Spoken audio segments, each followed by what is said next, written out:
Hi there, and thanks for tuning in. Today we're going to look at lesson 4.6, Arithmetic Sequences. And what you're going to be looking for is about 9 things to write down. So let's go ahead and get started. First thing we want to know is what is an arithmetic sequence. That basically is a consecutive line of numbers that have the same difference or the distance between them. And the distance or difference between them is called the common difference. Each term can be added or by subtracting to find that next term. So what we're going to do first is just write down what an arithmetic sequence is. Let's go ahead and pause the video here, and then once you're done, click play so I can show you how it's done.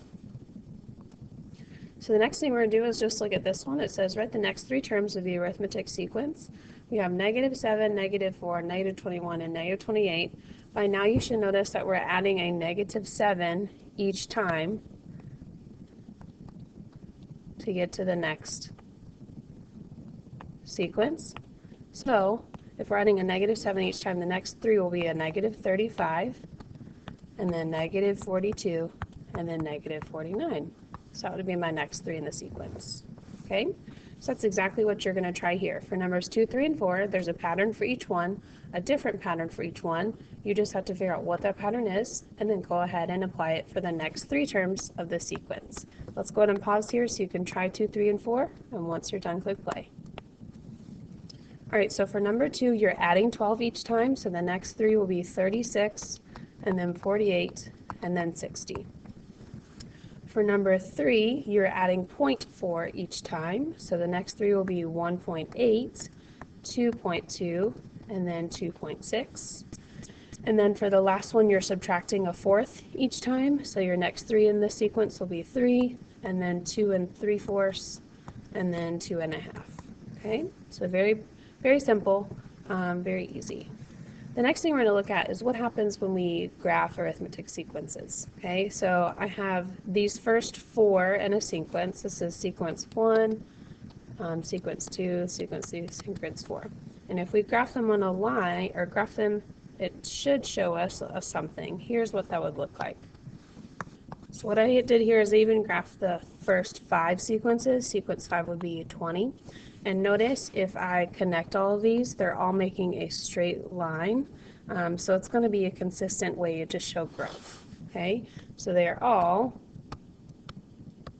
points are on a line. So really arithmetic sequences could also be considered linear equations because linear equations have a consistent rate of change. So here's number 5. You're going to go ahead and just look at this one and read the graph.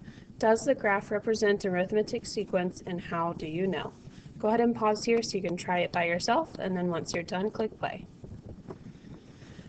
So there are a few ways to say your answer for number 5. You do want to say yes here. Okay, one way you can say the common difference is -3.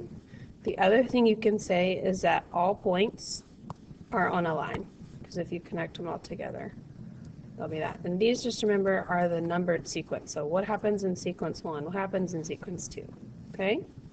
The last little thing we're going to talk about is the equation for arithmetic sequences. And so what we're going to do is write this equation down and then label each part. Okay? So an is going to be to the nth term.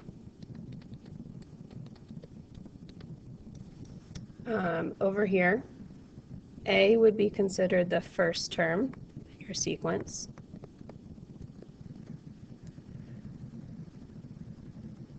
D is going to represent your common difference. And then the letter N is going to represent the nth term, so whatever term you're trying to find. So what we're going to do first is copy and label your equation, just so you know what each one represents. And then I'm going to show you how it's done whenever you're trying to find something to the nth term. Okay, so let's go ahead and pause here if you haven't done that already, and then click play once you have your equation labeled and written down. Okay, so for this one it says write an equation for the nth term of the arithmetic sequence 14, 11, 8, and 5, then find a to the 50th, or a subscript 50. What I'm going to do first is write down my equation that I just wrote down on the previous. Now that I have my equation written down, I'm going to go ahead and fill in my terms. The first thing I'm going to write down is a subscript 1, and that's always your first term, which is 14. The next thing I'm going to write down is what my difference is, because I'm not exactly sure what n would be equal to. So n we're going to save for later because we don't know the nth term yet. D is my difference, which is -3. Okay, so a subscript n is equal to 14 plus parentheses n minus 1 times -3. The next thing I'm going to do is go ahead and distribute this -3 to both of these terms right next to it. So I have a to the subscript of n is equal to 14 plus -3n plus 3. And I can also go ahead and combine these two like terms right here, the 3 and the 14. So to write it correctly, I'm going to say -3n plus 17.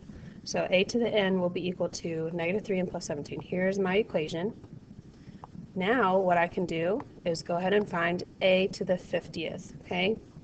A to the 50th would be the nth term. So what I'm going to do is plug in 50 where I see n. So 3, instead of -3 times n, I have -3 times 50 plus 17. So a subscript to the 50th term will give me 133. Okay, so here are my two answers for this one. All right, so I'm basically writing my equation, simplifying to have like terms, and then plugging in my nth degree or my nth term for 50. The next two you're going to try on your own, so here's number 7 and 8. Go ahead and try these. Let's pause the video first, and then once you're done, click play. All right, so for number 7, I wrote my equation first like this. Excuse me. A to the subscript of n is equal to 4, because that's my first term, plus parentheses n minus 1, not sure what nth term would be first, and then times 1, because I'm going up by 1s is my difference. When I put together my like terms or distribute the 1, I'm going to have 4 plus n minus 1 still. And then I can go ahead and put together my 4 and minus 1. So a to the n of subscript will be n plus 3, or 3 plus n. Now I'm ready to plug in a to the 25th term. So I'm going to write 25 where n is, so basically 25 plus 3. So a subscript 25 is equal to 28. So again, here are my two answers. Okay, for number 8, very similar way, a to the n will be 8, first number, plus parentheses n minus 1, and then in this case I'm going up by 8, so my difference is 8. Go ahead and distribute, so I get 8 plus 8n minus 8. And then what happens here is my 8 minus 8 cancels out, so a subscript n is equal to just 8n. Now I'm ready to find the 25th term, so a subscript 25 is equal to 8 times 25. So a subscript 25 will give me 200. So here's my answer, and here's my equation. All right. The last one is a word problem. It says a carnival charges $2 for each game after you pay $5 entry fee. Write a function that represents the arithmetic sequence. So your function should be labeled f of n, because we're talking about the nth term. And then how many games could you play when you take $29 to the carnival? So that would actually be your $29. F of n would be equal to 29. So let's go ahead and pause for number 9. See if you can try it by yourself first. And once you're done, click play to check your work. So the first thing I did for letter A is write my function. So f of n is equal to 7, which is my beginning cost, because I have to pay $7 to get in and $2 for one game. And then plus my n minus 1. And then I notice I'm going up by 2's each time, so my common difference is 2. Now I'm going to go ahead and distribute the 2. So I have 7 plus 2n minus 2. And I'm going to put together the minus 2 and the 7. So f of n equals 2n plus 5. Okay, now what I'm going to do is a little bit different. Instead of plugging in n, because that's not the, I don't want to know how much money I need to pay for 29 games. I want to know how much can I get for $29. So what I'm going to do is actually plug in the 29 where the f of n is. So 29 is equal to 2n plus 5. So I'm actually going to scoot this equation up here so I can have some more room to solve.